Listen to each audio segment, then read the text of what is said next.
Let us begin with properties of determinant. First property is, ये properties हमें कैसे मदद करती हैं? ये हमें determinant को easily find out करने में और determinant को ज़्यादा समझने में मदद करती हैं. First property देखिए, as determinant is a unique number associated with a square matrix. ये तो हम सब जानते हैं ना. Therefore, determinants cannot be added or subtracted or multiplied like matrices. ये matrices की तरह एलिमेंट वाइज एडिड सब्ट्रैक्टेड नहीं हो सकते एंड रो कॉलम को हम इसके मल्टीप्लाई नहीं कर सकते जैसे हम मैट्रिसेस में करते थे. तो ये एक इम्पॉर्टेंट बात याद रखेंगे. सेकंड प्रॉपर्टी,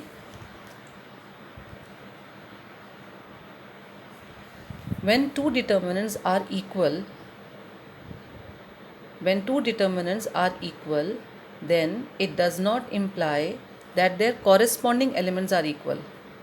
अगर आपको मैट्रिसेस याद हो, अगर दो मैट्रिसेस हम इक्वल करते थे तो कॉरेस्पॉन्डिंग एलिमेंट्स जैसे 1-1 पोजीशन के दोनों एलिमेंट इक्वल होते थे, है ना. तो कॉरेस्पॉन्डिंग पोजीशन पर जो एलिमेंट्स होते थे वो इक्वल होते थे इक्वल मैट्रिसेस में. लेकिन डिटर्मिनेंट अगर इक्वल हैं तो इसका मतलब ये नहीं होता कि उनके कॉरेस्पॉन्डिंग एलिमेंट्स इक्वल होंगे. दो डिटर्मिनेंट्स के इक्वल होने का मतलब क्या होता है? Their values are equal. Because determinant है क्या? डिटर्मिनेंट एक यूनिक नंबर होते हैं, यूनिक नंबर जो किसी स्क्वायर मैट्रिक्स की वैल्यू है. इसीलिए अगर कोई दो डिटर्मिनेंट इक्वल हैं तो इसका मतलब ये नहीं है कि उनके कॉरेस्पॉन्डिंग एलिमेंट्स इक्वल हैं. इसका मतलब ये होता है कि उनकी वैल्यूज़ इक्वल हैं. अब इस चीज़ को मैं एक एग्जांपल से समझा देती हूँ. ये आपके बुक का जो एक्सरसाइज है ना 4.1, ये उसका क्वेश्चन नंबर 7 है. These two determinants are given to be equal. आप देख रहे हैं ये दो बार्स के बीच में या दो पैरेलल लाइंस के बीच में वैल्यूज़ लिखी हुई हैं. तो ये मैट्रिसेस नहीं है, ये किन्हीं स्क्वायर मैट्रिक्स का डिटर्मिनेंट है. So this determinant is delta 1, this determinant is delta 2. ये दोनों डिटर्मिनेंट इक्वल हैं. इसका मतलब ये नहीं होगा कि 2 और 2x इक्वल होगा या 4 और 4 इक्वल होगा. ऑल दो 4 और 4 यहाँ इक्वल है, बट 5 और 6 देखो यहाँ इक्वल नहीं है. तो एलिमेंट, कॉरेस्पॉन्डिंग एलिमेंट इक्वल होंगे ये मतलब नहीं होता डिटर्मिनेंट के इक्वल होने का. रादर इसका मतलब क्या है? आप इस डिटर्मिनेंट की वैल्यू निकालिए, इस डिटर्मिनेंट की भी वैल्यू निकाल लीजिए और दोनों की वैल्यूज़ को इक्वेट करेंगे. तो देखो डेल्टा 1 को कैसे निकालेंगे? 2 इंटू 1 2, 5 इंटू 4 20, दोनों को माइनस करेंगे तो इस डेल्टा 1 की वैल्यू है -18. ठीक है. डेल्टा 2 की वैल्यू कैसे निकालेंगे? 2x into x, 2x into x 2x square, 6 into 4 24. तो डेल्टा 2 की वैल्यू है 2x स्क्वायर -24. डेल्टा 1 की वैल्यू क्या निकली थी? -18. डेल्टा 2 यानी डिटर्मिनेंट 2 की वैल्यू क्या निकली थी?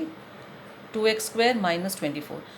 ये दोनों डिटर्मिनेंट्स इक्वल हैं. इसका मतलब है इनकी ये वैल्यू -18 और 2x -24 ये इक्वल है. इनको इक्वेट करके हमें सिंपली एल्जेब्राइकली x का आंसर निकालना है.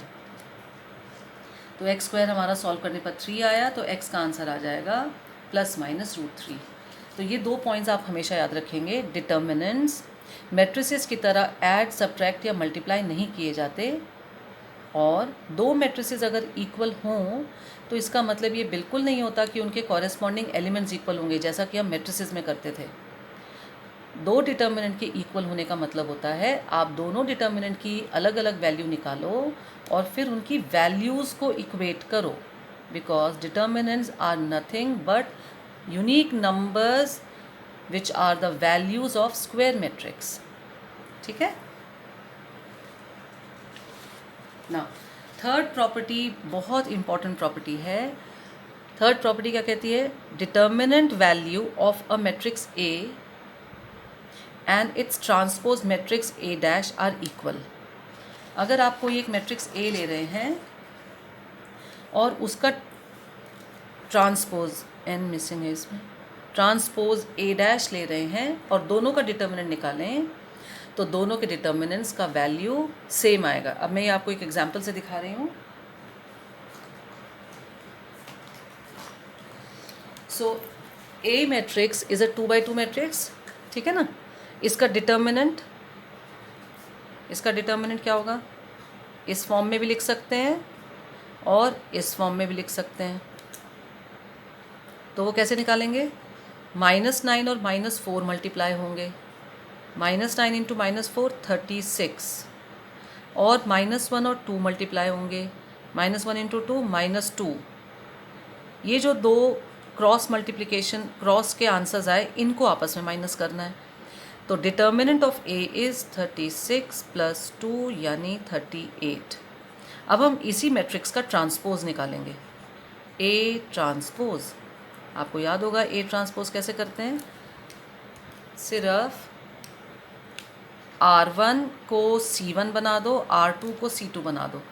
R1 इज़ -9 2, ये जो हॉरिजॉन्टल लिखा है इसको वर्टिकल लिखेंगे, ठीक है ना। जो R1 था वो C1 बन गया।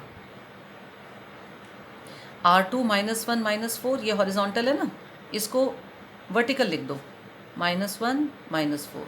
तो जो R2 था ये C2 बन गया, ये आ गया आपका ट्रांसपोज, ठीक है। अब इसका डिटर्मिनेंट निकालेंगे, डिटर्मिनेंट ऑफ ए ट्रांसपोज, जिसको आप लिख सकते हो डेल्टा का साइन विद डैश। अब इसको निकालेंगे।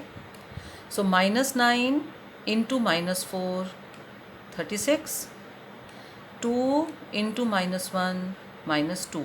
ये जो क्रॉस के दोनों प्रोडक्ट बने इनको माइनस करना है। So this is 36 + 2 that is 38।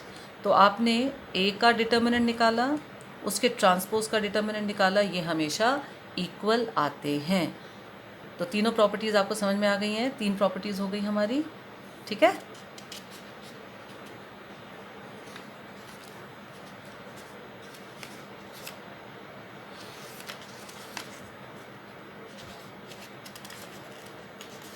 ना अब करेंगे नेक्स्ट प्रॉपर्टी।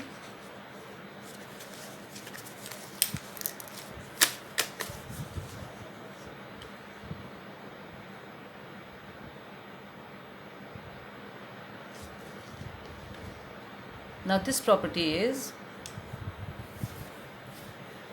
ध्यान से पढ़ेंगे इसको। इफ एनी 2 रोज, कोई भी 2 रोज या कोई भी 2 कॉलम्स या है, और ये दोनों साथ साथ नहीं कर रहे हैं हम, या तो 2 रोज या तो 2 कॉलम्स अगर इंटरचेंज कर दिए जाएं तो आपके डिटर्मिनेंट का साइन चेंज हो जाता है। इफ़ एनी 2 रोज, कोई भी 2 रोज या कोई भी 2 कॉलम्स अगर आप इंटरचेंज करें तो आपके डिटर्मिनेंट का साइन चेंज हो जाएगा। न्यूमेरिकल वैल्यू वही रहेगी, सिर्फ क्या चीज़ चेंज हो जाएगी, उसकी साइन, ठीक है। तो ये हम इस क्वेश्चन की हेल्प से करके देखते हैं। ये डिटर्मिनेंट ऑफ ए निकालेंगे, फिर इसमें हम कोई 2 रोज आपस में इंटरचेंज करके फिर दोबारा से डिटर्मिनेंट निकाल कर देखेंगे।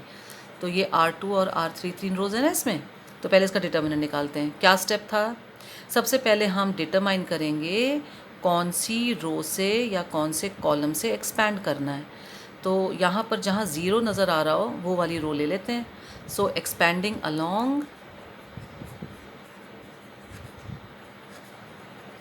R2, ये एक स्टेप हो गया। इसके बाद क्या करते थे, सभी एलिमेंट्स का कोफैक्टर का साइन लगाते थे, है ना। तो कैसे करेंगे, फर्स्ट एलिमेंट का कोफैक्टर प्लस साइन का होता है, फिर ऑल्टरनेट नेगेटिव पॉजिटिव, सेकंड का माइनस साइन का होता है, थर्ड का प्लस साइन का होगा।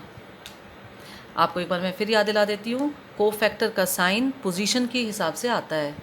पहली पोजीशन है 1 1, 1 + 1 इवन होता है, इसलिए कोफैक्टर आपका माइनर का साइन चेंज नहीं करेगा, इसीलिए यहाँ प्लस ले लेते हैं। सेकंड पोजीशन है 1 2, 1 + 2 ऑड होता है, इसीलिए कोफैक्टर माइनर के साइन को चेंज करेगा, इसीलिए हम यहाँ माइनस लेते हैं, ठीक है। प्लस माइनस प्लस, अब हम रो चेंज कर रहे हैं। ये रो प्लस से स्टार्ट हुई थी तो नेक्स्ट रो माइनस से स्टार्ट होगी, नेक्स्ट एलिमेंट प्लस साइन होगा कोफैक्टर का, नेक्स्ट माइनस का साइन, ठीक है ना। प्लस साइन सिर्फ यही दिखाता है कि कोफैक्टर माइनर का साइन चेंज नहीं करता, और माइनस का साइन दिखाता है कि कोफैक्टर माइनर का साइन चेंज कर देगा। अब फिर नेक्स्ट रो चेंज कर रहे हैं, माइनस से ये रो स्टार्ट हुई थी तो नेक्स्ट रो स्टार्ट होगी प्लस से, ये प्लस तो ये माइनस तो ये प्लस। तो ये जो साइंस आपको सर्कल में दिख रहे हैं ये कोफैक्टर के साइंस लेने हैं हमने, ये साइंस एलिमेंट्स के नहीं हैं, एलिमेंट्स के साइन उनके साथ लगे हुए हैं। सो एक्सपेंडिंग अलॉन्ग R2 के तीनों एलिमेंट्स 0, 2, -1, इनके लिए इनके माइनस निकाल कर प्लस करेंगे। तो कैसे करते हैं, 0 लेंगे, ठीक है, उसके कोफैक्टर का साइन लेंगे, सो माइनस साइन लिया, फिर 0 लिया, और अब डिटर्मिनेंट बनाइए जो 0 की रो और कॉलम को हटाने से बनेगा। ये सेकंड रो गई, फर्स्ट कॉलम गया, -1, -2, -5, 0, ये बचा, -1, -2, -5, 0, ठीक है। अब नेक्स्ट एलिमेंट ले लो, ये तो हो गया फर्स्ट एलिमेंट का, बीच में प्लस ही आता है हमेशा। नेक्स्ट एलिमेंट है 2, कोफैक्टर का साइन प्लस है तो हम नहीं लगाएंगे, और डिटर्मिनेंट 2 की रो और कॉलम को हटा दो, ये वाली रो चली गई, ये वाला कॉलम चला गया, ये सेकंड रो गई, सेकंड कॉलम गया, सेकंड रो गई, सेकंड कॉलम गया, क्या बचा, 2 - 2 3 0, है ना, 2 - 2 3 0, ठीक है। अब ये सेकंड एलिमेंट का भी सॉल्व हो गया। अब हम आएंगे थर्ड एलिमेंट पर, तो बीच में तो प्लस ही आता है हमेशा। अब कैसे लिखेंगे, पहले लिखिए एलिमेंट, फिर उसके साथ कोफैक्टर का साइन, ठीक है, और डिटर्मिनेंट ऑफ माइनर, जो माइनर के लिए हम डिटर्मिनेंट सॉल्व करते हैं, तो उसके लिए क्या करेंगे, -1 का माइनर चाहिए ना, तो ये वाली रो और ये वाला कॉलम हटा दो, remove second row third column, क्यों, बिकॉज -1 की पोजीशन है 2 3, सेकंड रो थर्ड कॉलम हटा दो, सेकंड रो थर्ड कॉलम, तो क्या बचा, 2 - 1 3 -5, 2 - 1 3 -5, ये सॉल्व करना है। तो ये फर्स्ट एलिमेंट, तो अब डिटर्मिनेंट कुछ भी हो, ये तो 0 से मल्टीप्लाई होगा, तो 0 कर लेते हैं इसको, प्लस ये 2 जो है ये किससे मल्टीप्लाई हो रहा है, 2 × 0 0, 3 × -2 इज़ -6, और ये दोनों माइनस होंगे, प्लस, ठीक है, माइनस माइनस +1, तो उसको 1 कर लेते हैं।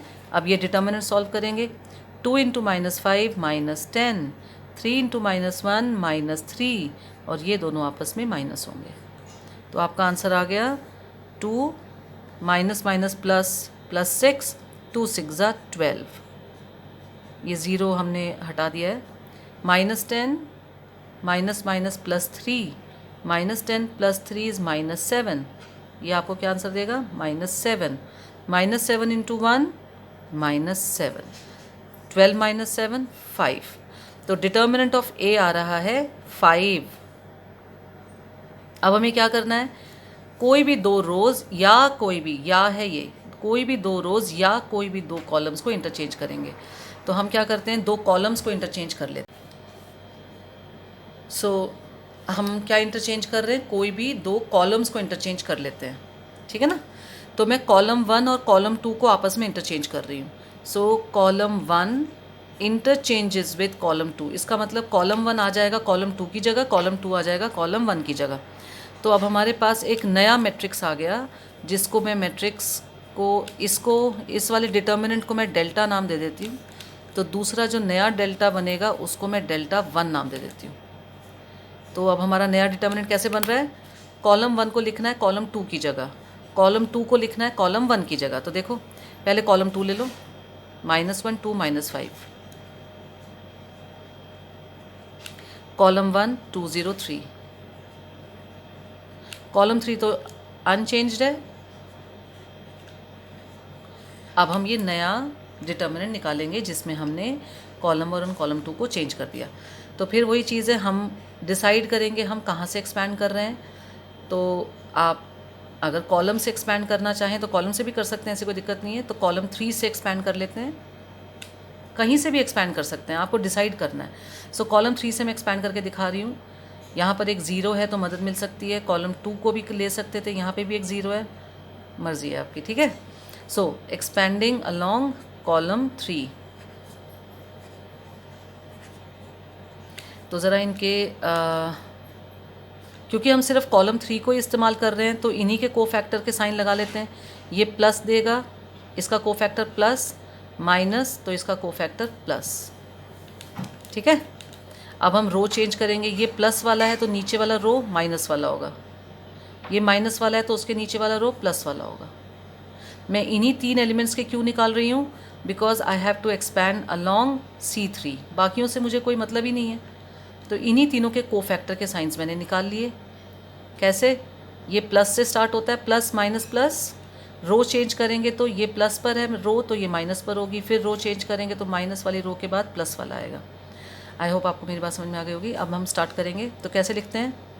पहले एलिमेंट, याद रखिए मैं कॉलम 3 यहाँ से एक्सपैंड कर रही हूँ। पहले एलिमेंट, सो डेल्टा 1 निकाल रहे हैं। एलिमेंट इज़ -2, कोफैक्टर का साइन वो तो प्लस ही है तो हम मेंशन नहीं करेंगे तो भी चलेगा। डिटर्मिनेंट निकालेंगे। कौन सा डिटर्मिनेंट? जो हमें मिलेगा जब -2 की रो और कॉलम को डिलीट कर देंगे। तो इसका रो गया, कॉलम गया, इस -2 का रो 1 कॉलम 3, तो बचा 2 0 -5 3। ये डिटर्मिनेंट हमें सॉल्व करना है जो एक्चुअली इसका माइनर था। प्लस फर्स्ट एलिमेंट का काम हो गया। अब सेकेंड एलिमेंट, पहले एलिमेंट लिखो, इसके कोफैक्टर का साइन और फिर से डिटर्मिनेंट सॉल्व करेंगे। जो डिटर्मिनेंट हमें इस जिस एलिमेंट को हम ले रहे हैं इसकी रो और कॉलम को डिलीट करने पर मिलता है। Second row third column delete कर दिया, -1 2 -5 3, ठीक है।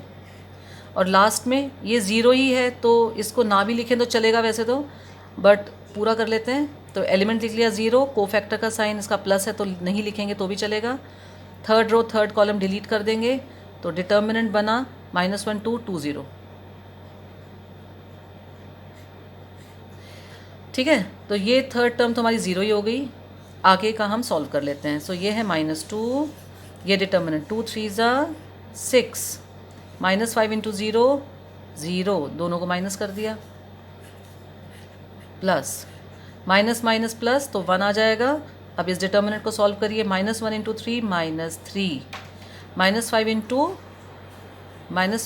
2 -10, और ये दोनों प्रोडक्ट को हम माइनस करते हैं, ठीक है ना। बस अब इसको सॉल्व कर लेंगे।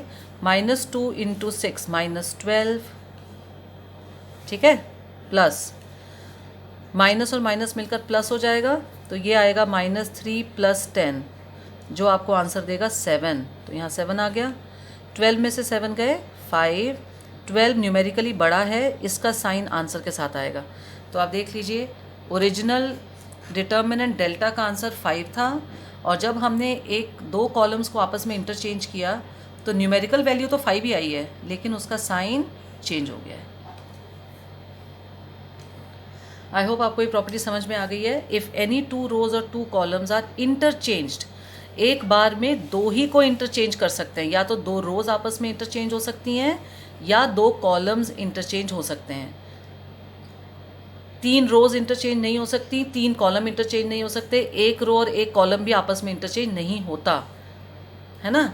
यानी या तो आप कर सकते हैं R1 इंटरचेंजेस टू R2, या तो आप कर सकते हैं C1 interchanges to C3।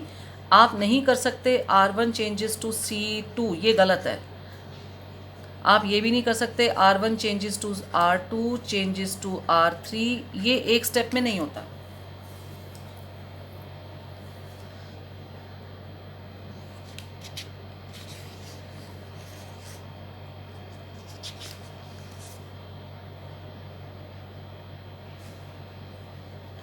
Now the next property is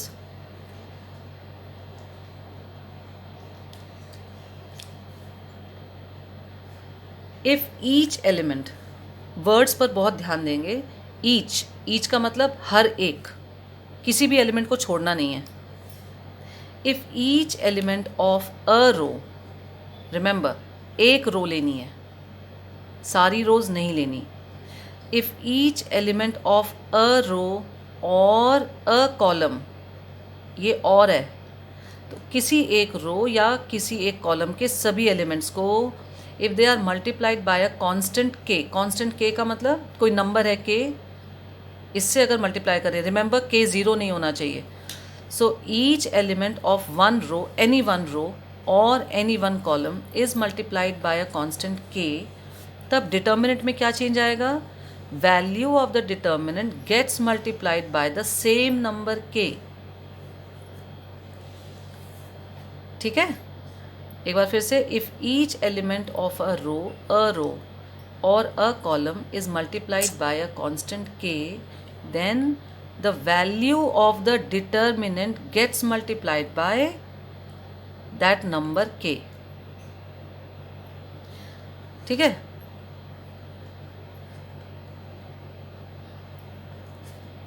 this rule is applied every time a row or a column gets multiplied with a constant k. This rule is applied every time a row, a column is multiplied by constant k. इसका मतलब क्या है? मान लो आपने change किया R1 को 4 times R1 पर, R1 को 4 टाइम्स R1 पर, यानी R1 रो 1 के सारे एलिमेंट्स किससे मल्टीप्लाई हो रहे हैं? 4 से। तो डिटर्मिनेंट में क्या चेंज आएगा? आंसर जो डिटर्मिनेंट का है वो 4 से मल्टीप्लाई हो जाएगा। यानी अगर डिटर्मिनेंट का आंसर पहले 2 आ रहा था, ओरिजिनली 2 आ रहा था डिटर्मिनेंट का आंसर, और आपने चेंज किया R1 को 4 टाइम्स R1 में, तो जो नया डिटर्मिनेंट आएगा वो 2 इंटू 4 8 आएगा। दूसरी बात, जब मैं कहती हूँ this rule is applied every time a row a column is multiplied, का मतलब है अगर आपने ये रूल कई बार लगाया, जैसे रो 1 को चेंज किया 4 टाइम्स रो 1 में और रो 2 को चेंज कर दिया -3 टाइम्स रो 2 में। एक बार फिर से, अगर आप ये वाला रूल मल्टीपल टाइम्स लगा रहे हो तो आपका नया आंसर उतनी ही बार उन नंबर्स के साथ मल्टीप्लाई होगा। क्या मतलब है? अगर आपने रो 1 को 4 से मल्टीप्लाई किया, रो 2 को -3 से मल्टीप्लाई किया, तो आपका डिटर्मिनेंट भी 4 और -3 दोनों से मल्टीप्लाई हो जाएगा। ठीक है, अब इसको हम करके देख लेते हैं।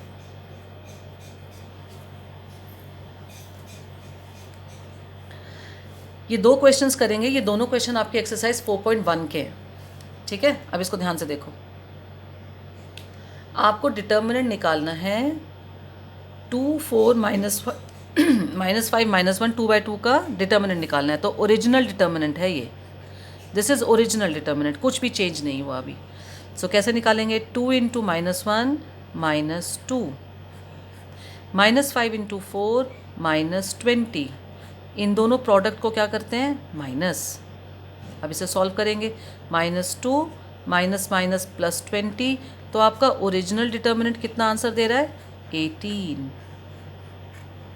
अब हम अप्लाई करते हैं, R2 में अप्लाई किया -2 टाइम्स R2, क्या चेंज कर रहे हैं?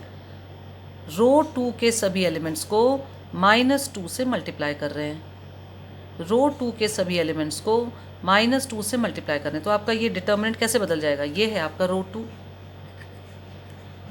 ना, इसके दोनों एलिमेंट्स को किससे मल्टीप्लाई करेंगे? -2 से। क्या रो 1 में कोई चेंज होगा? रो 1 में कोई चेंज नहीं होगा, तो वो एज इट इज़ उतार लेते हैं 2 और 4, और इन दोनों एलिमेंट्स को किससे मल्टीप्लाई कर देंगे? -2 से। -2 इंटू -5 10, -2 इंटू -1 2। ठीक है ना, चेंज याद रखिएगा। R2 को किससे मल्टीप्लाई किया है? -2 से। अब हम फिर से इसका डिटर्मिनेंट निकालेंगे, 2 इंटू 2 4, 10 इंटू 4 40, इन दोनों प्रोडक्ट को क्या करते हैं? माइनस, तो 40 में से 4 गए 36, दोनों में न्यूमेरिकली बड़ा कौन है? 40, तो इसी का आंसर, इसी का साइन आंसर को मिल जाएगा। अब ज़रा इन दोनों आंसर्स को ध्यान से देखिए। क्या -36 ओरिजिनल डिटर्मिनेंट से किसी तरह से जुड़ा हुआ है? क्या हम लिख सकते हैं -36 इज -2 टाइम्स 18? 18 क्यों ले रही हूँ? क्योंकि ओरिजिनल डिटर्मिनेंट की वैल्यू थी। तो आप देख रहे हैं आपका ओरिजिनल डिटर्मिनेंट 18 था, नया डिटर्मिनेंट उसी नंबर से मल्टीप्लाई हो गया जो आपने रो 2 में मल्टीप्लाई किया था। ठीक है, बात समझ में आ गई? तो अगर हम इसी रूल को कई कई बार अप्लाई करेंगे तो आपका नया डिटर्मिनेंट उतने ही नंबरों से बार बार मल्टीप्लाई होता जाएगा। आप इस चीज़ को याद रखिए, ये चीज़ मैट्रिसेस में नहीं थी। अभी इसका एक ये एप्लीकेशन रहता है, ये मैं अभी आपको समझाऊंगी, उससे पहले एक क्वेश्चन कर लेते हैं। आई होप आपको ये क्वेश्चन समझ में आ गया है ना। अब ये क्वेश्चन करेंगे, क्वेश्चन 4 है आपकी एक्सरसाइज 4.1 का। ठीक है,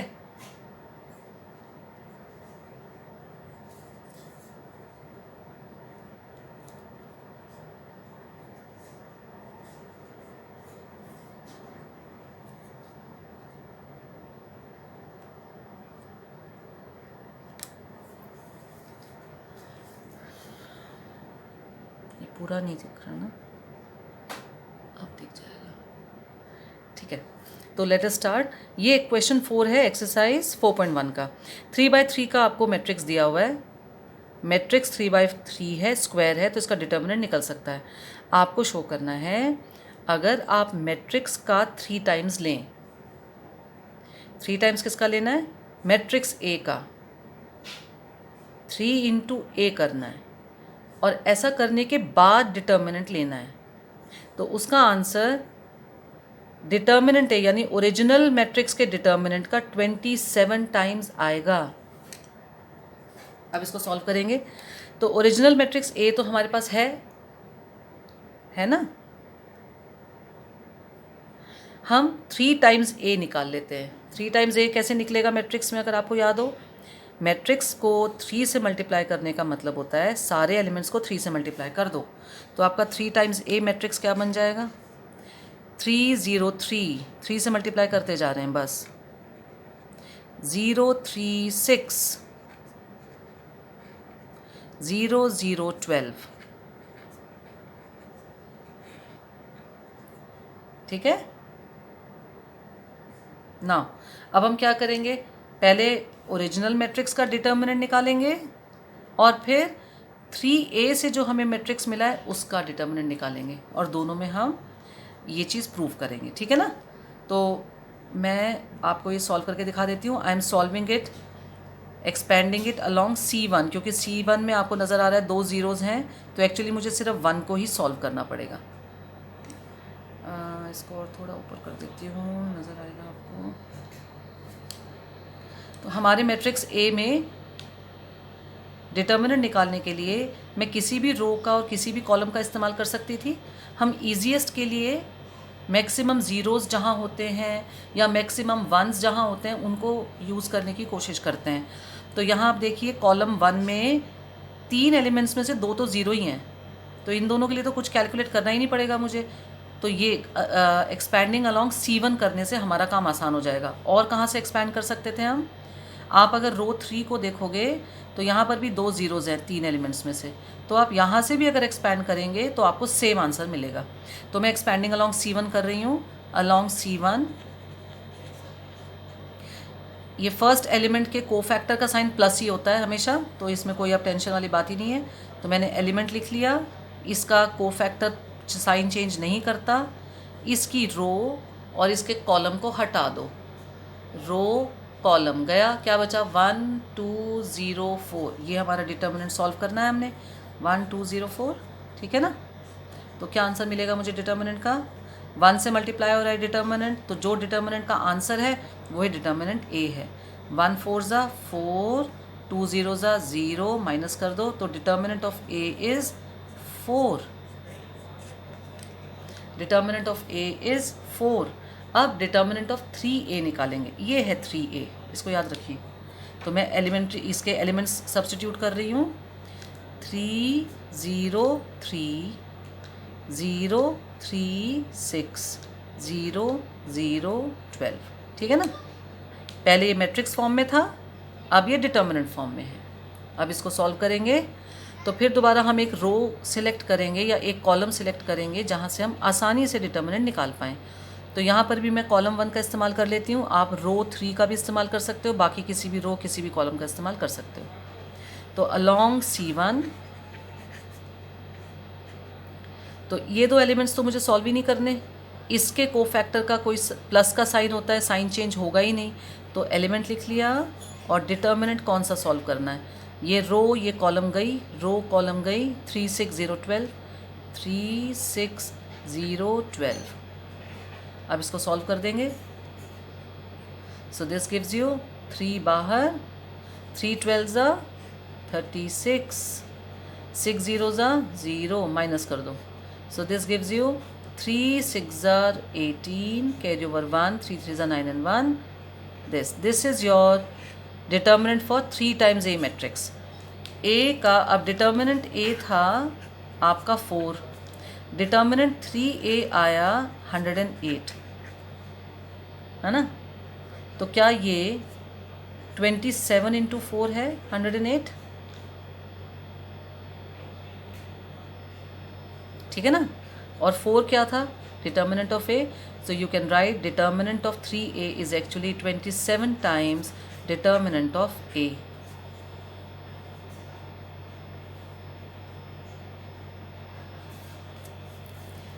अब ऐसा हुआ क्यों, बिकॉज हमने इसमें किया क्या, मैट्रिक्स के सभी एलिमेंट्स को 3 से मल्टीप्लाई कर दिया। यानी अब मैं इसको ये एक्सप्लेन करने की कोशिश करती हूँ। जब हम 3 times A कर रहे हैं, इसका मतलब क्या है, याद रखिए मैं मैट्रिक्स A की बात कर रही हूँ, डिटर्मिनेंट का साइन नहीं है। 3 times A कर रहे हैं तो क्या हमने रो 1 को चेंज कर दिया 3 times रो 1 में, देख लो 101 था 303 हो गया। फिर रो 2 को भी चेंज कर दिया 3 times रो 2 में, 012 था 036 हो गया। रो 3 को भी चेंज कर दिया 3 times रो 3 में, 004 था 0012 हो गया। तो आपने ये वाला रूल कितनी बार लगाया, 3 बार लगा दिया। जब हमने मैट्रिक्स को 3 से मल्टीप्लाई किया तो ये वाला जो रूल था जहाँ हम कह रहे हैं अगर कोई रो या कॉलम किसी एक नंबर से मल्टीप्लाई होता है तो डिटर्मिनेंट उस नंबर से मल्टीप्लाई हो जाता है। तो ये रूल हमने 3 बार अप्लाई किया। तो जो ओरिजिनल डिटर्मिनेंट था, ये ओरिजिनल डिटर्मिनेंट था, ये इस 3 से भी मल्टीप्लाई हुआ, ये जो 4 था ये इस 3 से भी मल्टीप्लाई हुआ, इस वाले 3 से भी मल्टीप्लाई हुआ और इस वाले 3 से भी मल्टीप्लाई हुआ। इसीलिए 3 times A मैट्रिक्स का डिटर्मिनेंट ओरिजिनल मैट्रिक्स का 27 times बना।